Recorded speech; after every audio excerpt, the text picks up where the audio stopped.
My next guest is a committed public health advocate working in the business for over 25 years. Dr. Joanne Pike is president and CEO of the Alzheimer's Association, the global leader in Alzheimer's and dementia care, support, and research. Welcome, Dr. Pike. Thank you for having me. You took over the Alzheimer's Association earlier this year. What are your goals for 2023 and beyond? Our priorities at the Alzheimer's Association continue to be to accelerate research through our own research investments and also through our legislative priorities, but also provide care and support to all who need us. We have always been a grassroots, volunteer-driven organization. And certainly in today's rapidly evolving landscape, this is incredibly important as we work to ensure communities are capable of providing care with new treatments available. However, our number one priority as an organization is to ensure innovations, whether diagnostic, treatment, or care innovations that we have been working for decades, have the ability to be accessible and covered by CMS. The Alzheimer's Association is using every lever available to us to change the current unprecedented and unjust coverage decision currently imposed by CMS. Big picture, where are we on Alzheimer's treatments? And we'll get into the details on it, but kind of from a 30,000 feet level, where are we and why is it so important to get treatments and cures going forward? It's an exciting time in Alzheimer's, certainly in research and in treatment. And because we know we're making advances that are going to have meaningful differences in people's lives. Since the enactment of the National Alzheimer's Project Act back in 2011, the Alzheimer's Association has really worked bipartisan to ensure that we are seeing increases in federal research funding. And over time, that has increased sevenfold. So today, we're seeing research funding at the levels of $3.7 billion annually. In addition to that, we have also seen 2 treatments receive FDA accelerated approval, with one likely to receive traditional approval very soon. And certainly with the most recent significant data from donanemab, we know we've entered a new era in Alzheimer's treatment. So we have been focusing in on ensuring that those treatments can reach the constituents who can benefit from them, but also that we're thinking about how to ensure that the infrastructure within communities is ready and able to deliver against those innovations. Can you talk about the cost ramifications on the economy, just the effect of Alzheimer's? Obviously, we all know somebody who's been affected by this terrible disease. We know that the Alzheimer's disease is the single largest economic condition that is causing increased costs for the federal government, but also on a the personal pocketbook, quite honestly. Individuals, the government, and beyond are going to have incredible challenges if we don't intervene with advances and innovation now and into the future. You mentioned 2 treatments, and it's complicated if you're not kind of an insider, but usually treatments or drugs are approved by the FDA, but then it goes to a different government agency, CMS, for coverage. Where are we on that as far as those 2 treatments, and what do you want policymakers to do? I know there's a big meeting at FDA in July.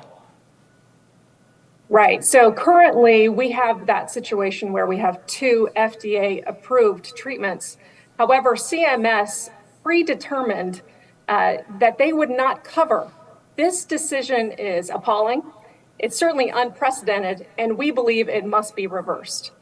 Despite unequivocal evidence confirming that both the scientific community, along with the medical community, that we believe that this decision is the wrong decision that is being made right now. Certainly, even in the last few months, we have seen scientists really support a change in this decision, including a letter signed on by over 200 scientists and clinicians supporting that CMS make a change within this modality. I used to cover CMS, and it's they would make these decisions, and as you know, coverage that's access. Just because it's approved, you've got to make it affordable so people can get these treatments.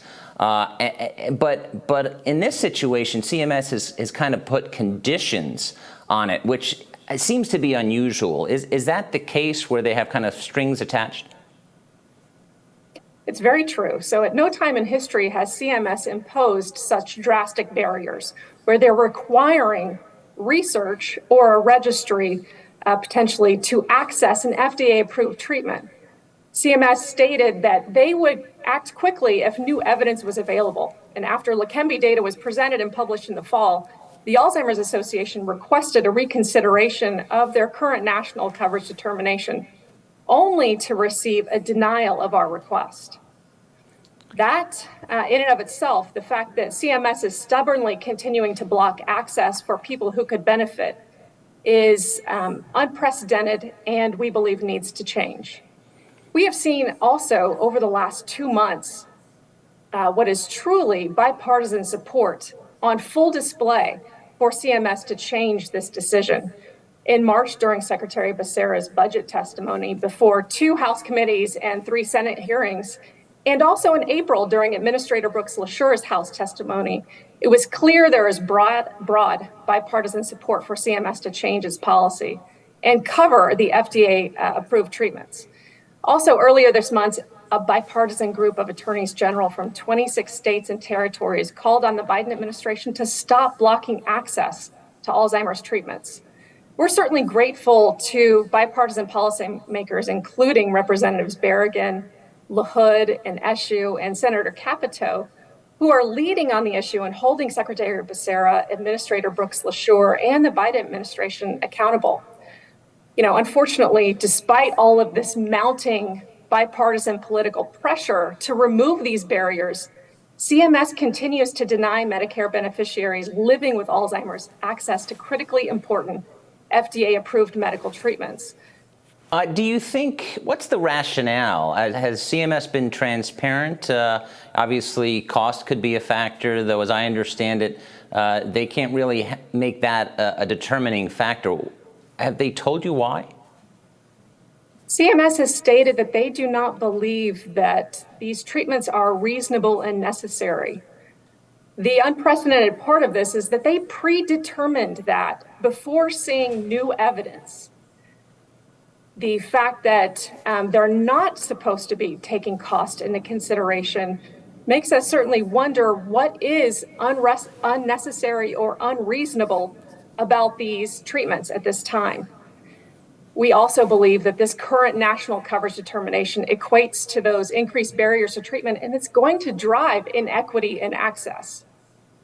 What do you think? You mentioned the bipartisan pressure, and as you know, Joanne, there's not a lot of bipartisanship on a lot of issues nowadays. Has that moved the needle? Has that moved CMS closer to saying yes on reasonable and necessary?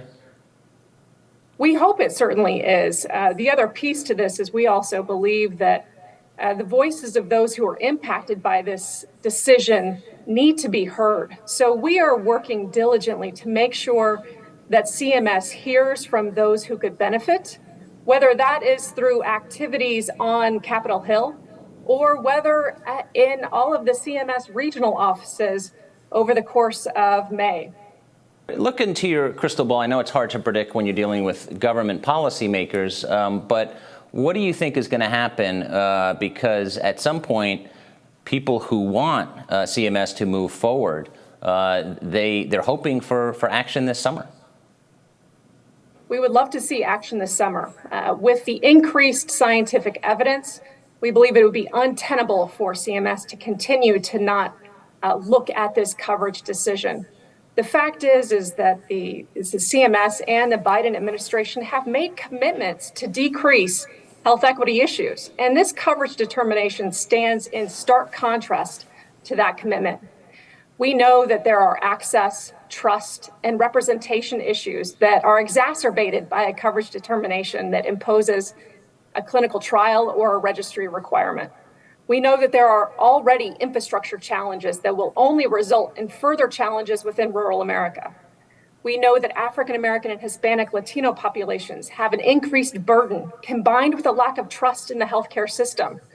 What they are doing is going to continue to drive increased health equity issues, and it is an unprecedented decision to not provide coverage for FDA approved treatments. It's a fascinating policy discussion. Stay tuned. Joanne Pike, thanks for joining us.